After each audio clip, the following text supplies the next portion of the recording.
19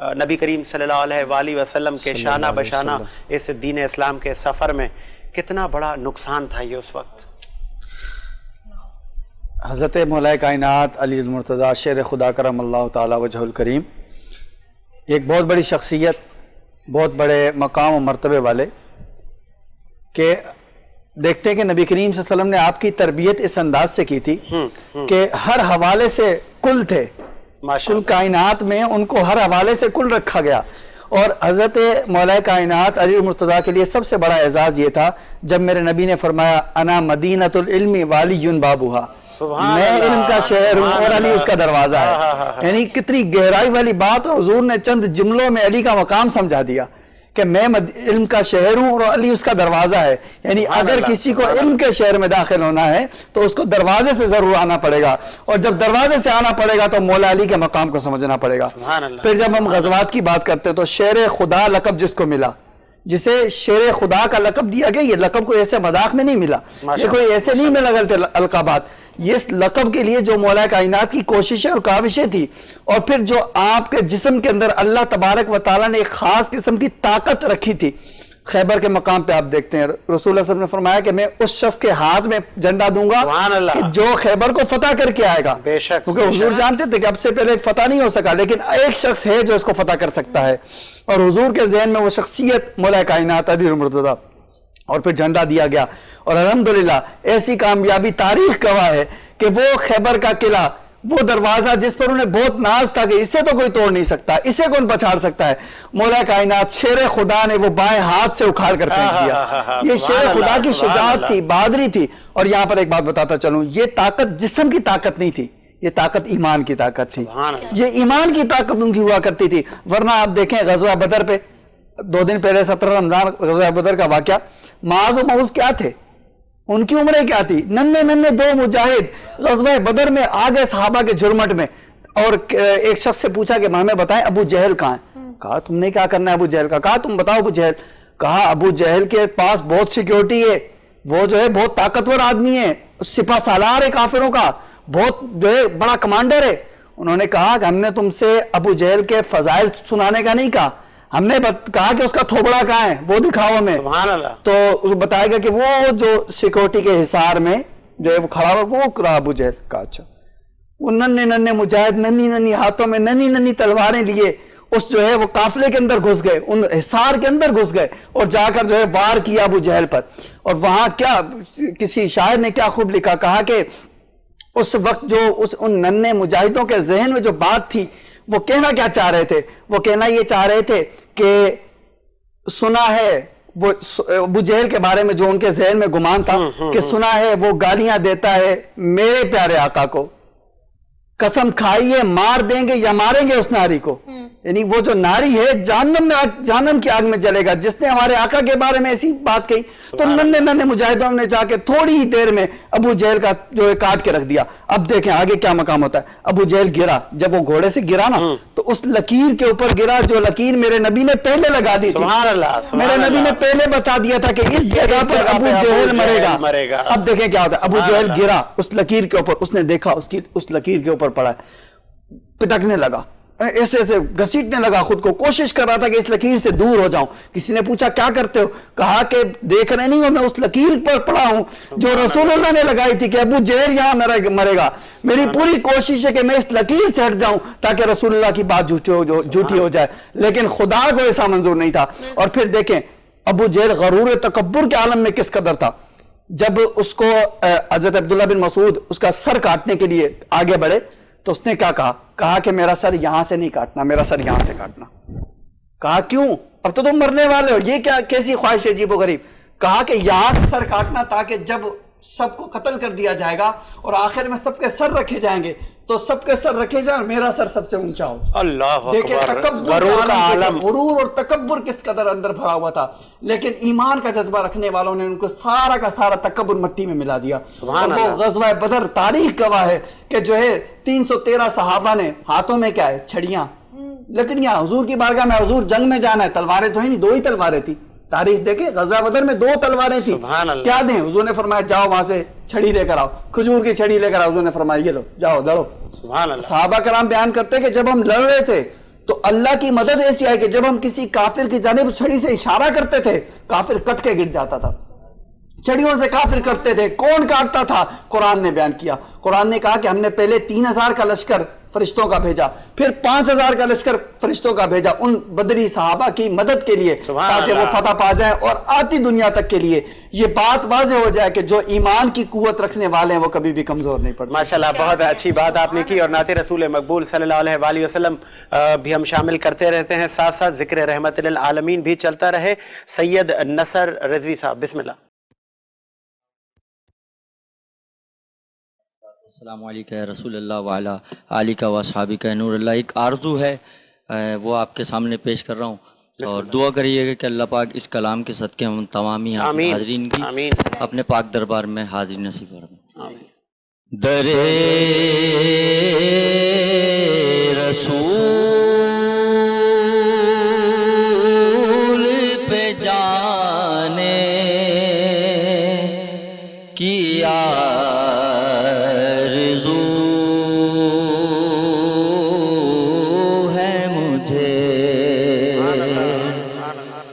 در رسول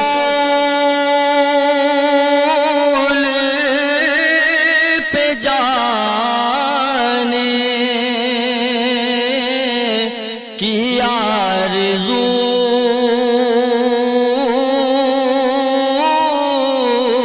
ہے مجھے,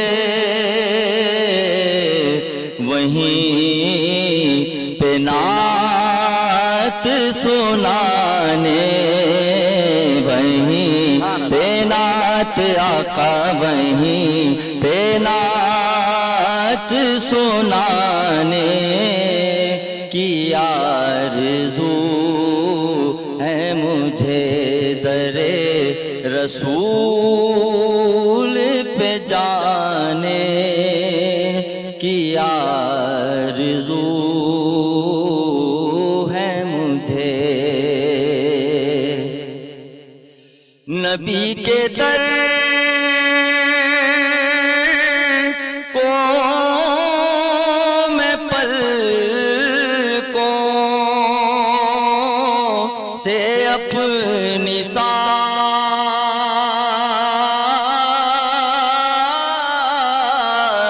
کروں. نبی کے در کو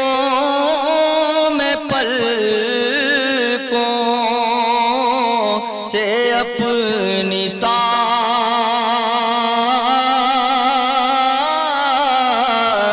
کروں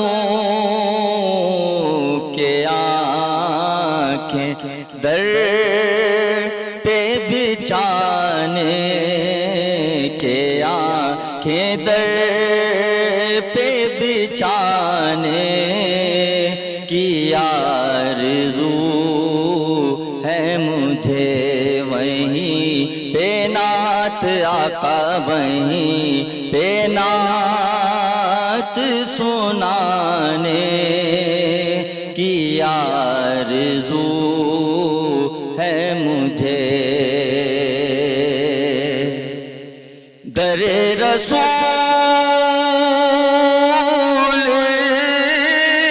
پہ جاؤ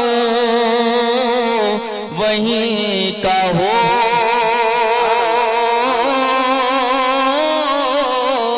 جاؤں. در رسول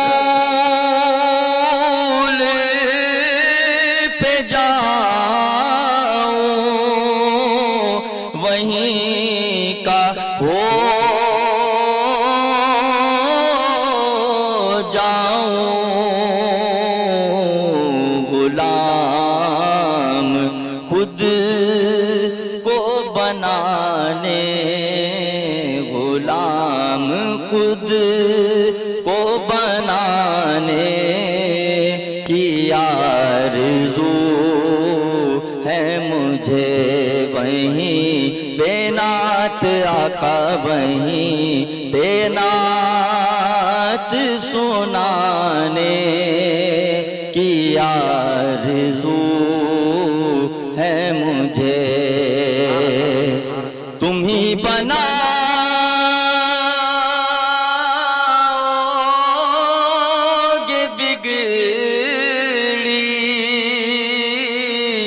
سعید کی آقا تم ہی بناؤ گے بگڑی سعید کی آقا تمہارے در سے ہی پانے تمہارے در سے ہی پانے کی آرزو ہے مجھے وہیں پہ نعت آقا وہیں پہ نعت سنانے کی آرزو ہے مجھے در رسول پہ جانے کی آرزو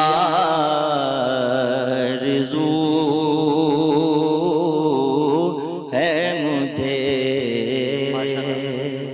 سبحان اللہ، سبحان اللہ، سبحان آگے اللہ۔ بڑھتے ہیں، ہمارے ساتھ ایمان عائشہ بھی موجود ہے. میں چاہوں گی ایمان کہ آپ بھی نعت رسول صلی اللہ علیہ وسلم بسم اللہ، بسم اللہ۔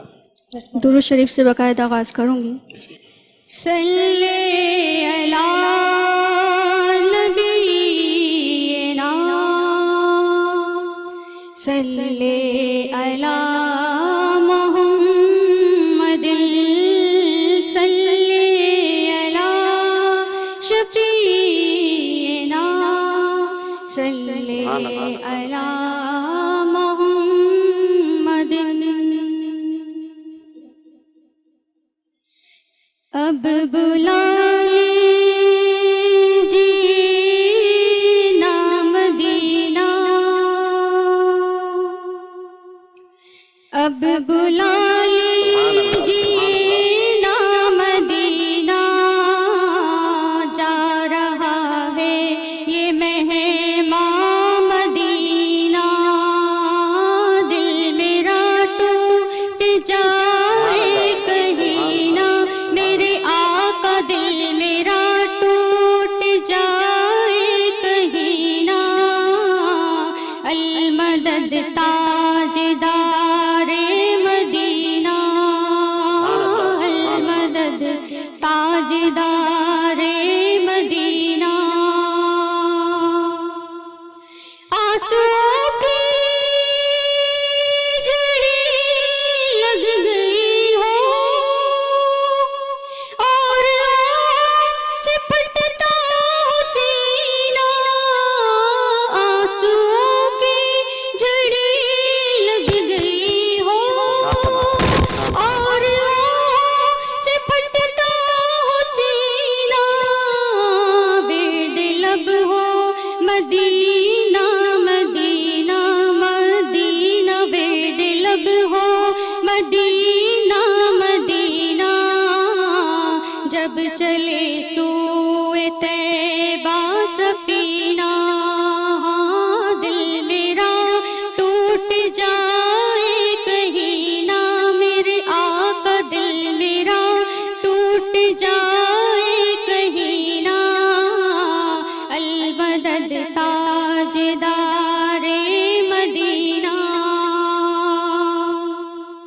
اور مجھ کو آقا مدینے بلا لو حسرت دل کی ساری نکالو مجھ کو آقا مدینے بلا لو حسرت دل کی ساری نکالو غوث اعظم کا صدقہ نبھالو نبھالو غوث اعظم کا صدقہ نبھالو اب تو کہہ دو مجھے چل مدینہ دل میرا ٹوٹ جائے کہیں نہ میرے آقا دل میرا ٹوٹ جائے کہیں نہ المدد تاجدار مدینہ.